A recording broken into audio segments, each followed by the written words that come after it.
Okay, so we're going to look now at punctuation and quotation in this video. So obviously punctuation is a crucial part of grammar, and we're just going to run through the main punctuation marks that you're going to be using, really just to double check your understanding of them. I tend to find people a little bit hazy on punctuation, so it's good to just go over things a little bit. So the first punctuation mark is the full stop. I would hope that you're all fine with this punctuation mark at the moment in terms of its usage. Obviously, it comes at the end of a sentence, denotes the stop at the end of the sentence. Okay, and we have this statement at the bottom here: full stops are your friends.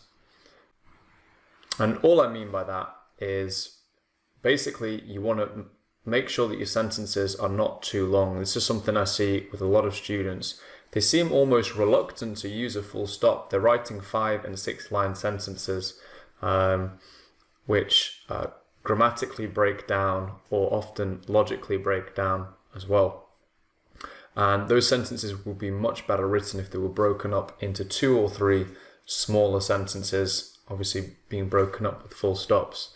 So we'll come on to sentence length again in a future video, but this is just a bit of just a comment there just to begin with.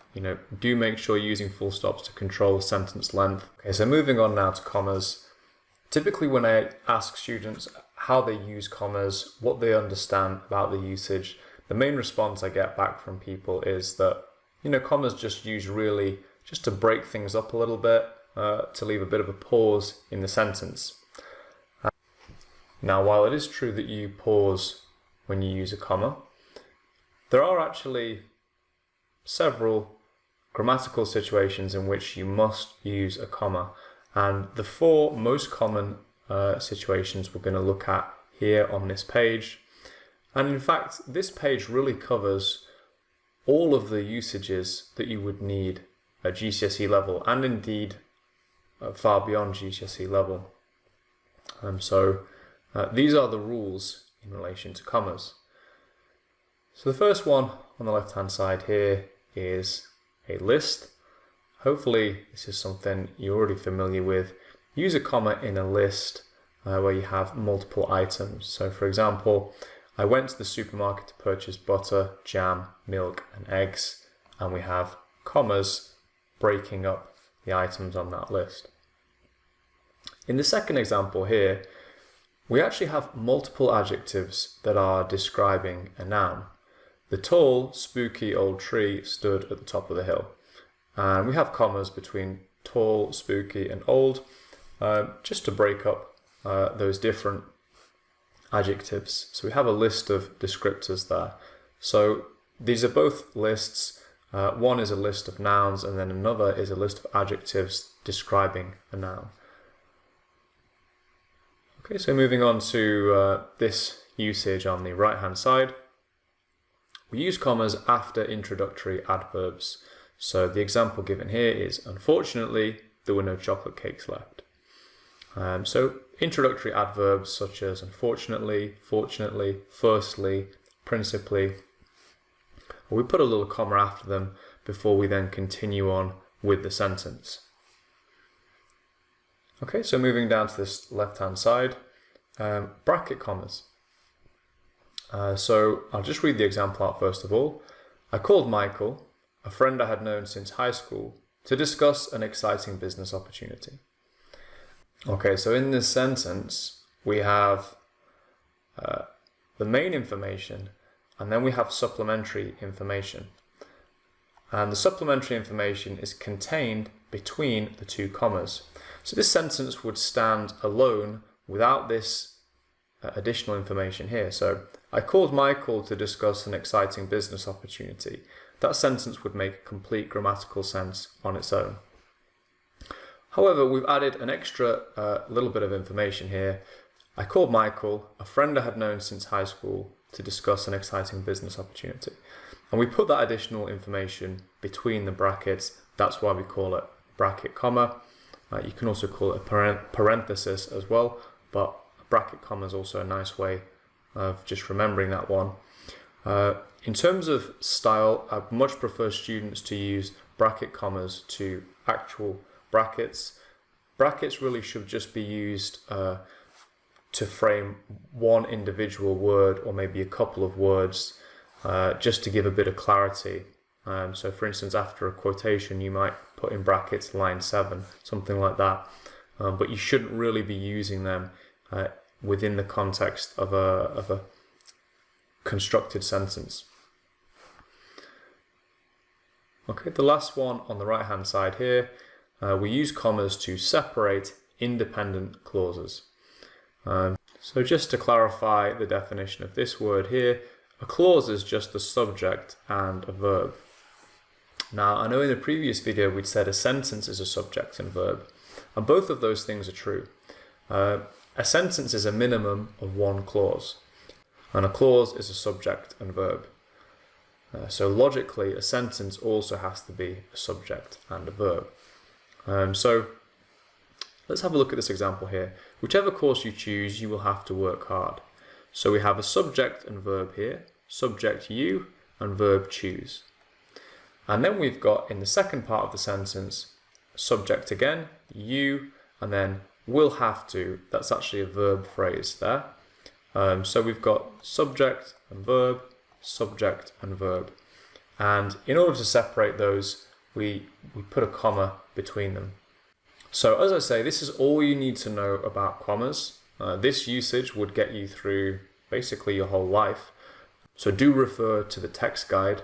There are a couple of exercises on each of these types of commas that just get you to fill in the gaps and just to put some commas into sentences, just to practice the usage here. I would say, do try and incorporate these different styles of using commas into your writing. It's great to incorporate a bracket comma, shows a good level of finesse, good level of skill, and that's something you will be credited for in your exam. So do start to practice using those in your work. Okay, so next up is the semicolon. Okay, so the semicolon basically links two separate phrases together. They have to have a logical connection.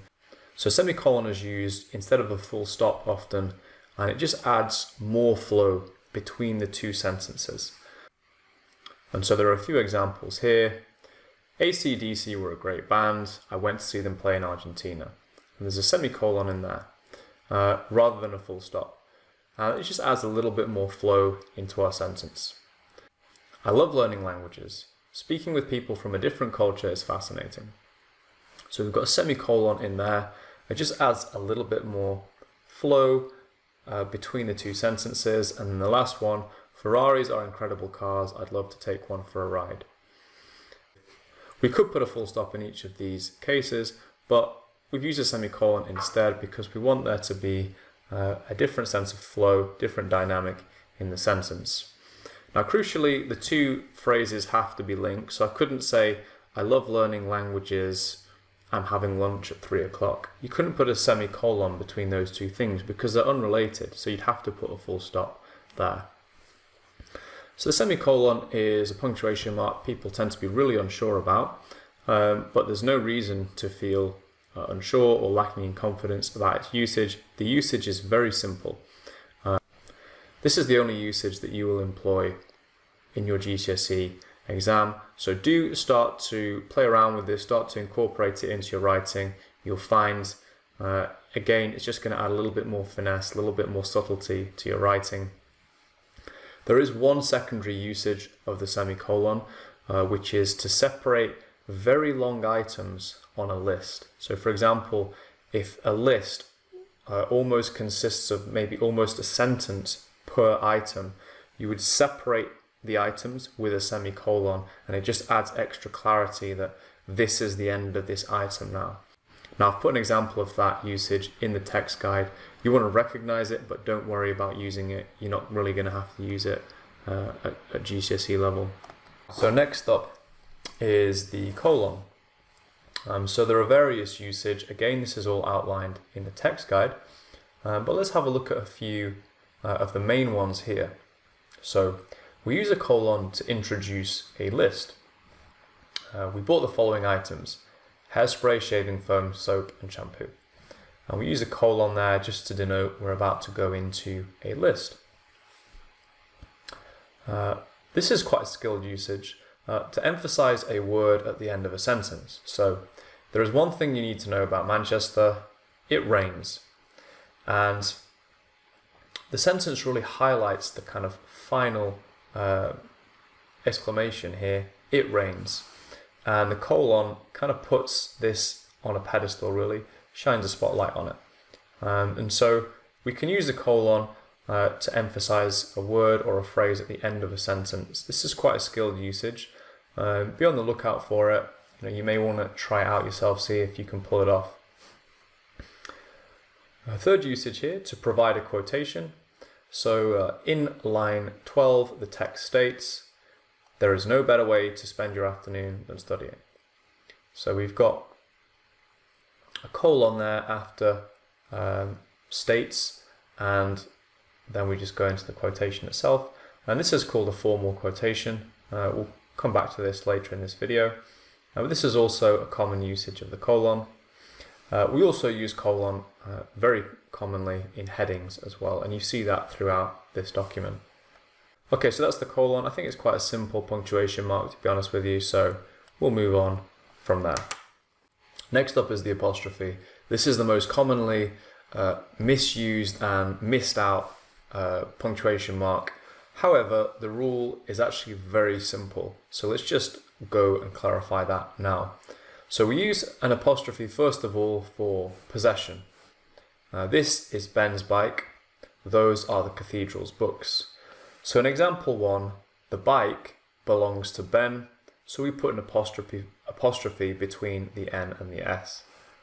In example 2, those are the cathedral's books. The books belong to the cathedral, so we put an apostrophe between the L and the S there. Okay, so possession is one very common usage of the apostrophe. The next use of the apostrophe here is to join words. So in this example, they're the best trainers I've ever had. They are, I join together, and I have, two words joined together. Grammatically, we call that an elision, where two words join together. And the missing letters, we just put an apostrophe in there to denote that there are missing letters there. And so this last example, it's a great chance to work together. And it is, we have a missing I there, so we put an apostrophe there, and we have elided those two words together. Okay, so you use the apostrophe for possession and to join words, and that is it. So hopefully that's clarified this particular point. Often people miss it, to be honest, just because of a typo or just because of a lapse in concentration. So do make sure that you are concentrating. And I really like this little cartoon here. We've got this biker guy with the Hell's Angel jacket on, or whatever it is, and he unfortunately has a missing apostrophe in there, so we'll just add that in. Because they are the angels of hell. In a sense, they belong to hell, so there should be an apostrophe in there. I'm not sure this professorial looking character is really making the most sensible comment at that point, but anyway, I thought that was a good cartoon. So the next slide relates to its and its. And this is one that really confuses people. I know it confused me actually for a long time. The rule is very simple, but it's just a question of just really getting to grips with it. So it's with an apostrophe is simply used to denote it is. So the example here, let's go down this path. It's the shortest route home. So it is the shortest route home. Incidentally, the let's actually stands for let us, and so that apostrophe replaces the you there.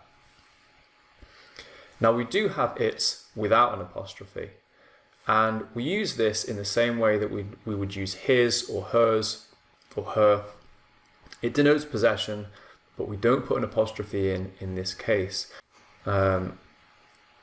So this is one of the few cases where you wouldn't put an apostrophe in to denote possession. Other cases would be if the word related to the possession was his or her or my. You wouldn't need an apostrophe in that case either. And so it's here, it's kind of the exception that proves the rule. The reason that we don't put an apostrophe in is because we just don't want to get those two mixed up. And if you did put an apostrophe in there, it wouldn't be possible to tell whether it was it is or it's as a possessive. So hopefully that has cleared that particular issue up. Do go to the text guide and do the little practice exercises. Okay, so hopefully that was a useful video for you, and I will see you in the next video.